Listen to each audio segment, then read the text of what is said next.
Le mégalithisme dure un certain nombre de milliers d'années. On en suit tout à fait l'évolution.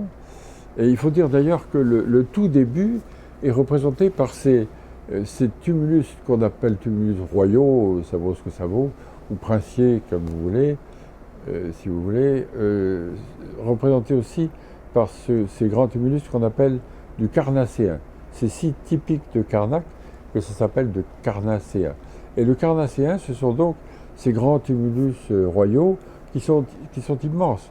Ils font plus de 100 mètres de long, qui représentent 150 000 tonnes de matériaux, hein, c'est épouvantable.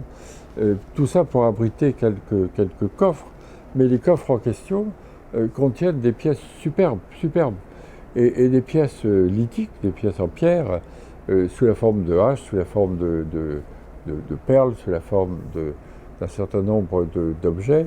Et ces objets, l'étude de ces objets a montré que ces roches précieuses, roches vertes qu'on appelle jadéites superbes, roches un peu rousses qu'on appelle calaïs également superbes, on sait désormais que les unes viennent du nord des Alpes du Nord, et d'autres viennent de 3 sites d'Espagne.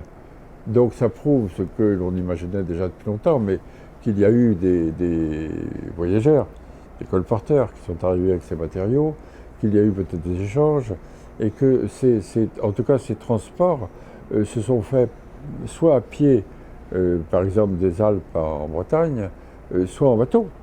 Il faut aussi penser que ces gens-là naviguaient d'Espagne ou du Portugal vers les côtes bretonnes. C'est important, hein, de penser déjà à la navigation.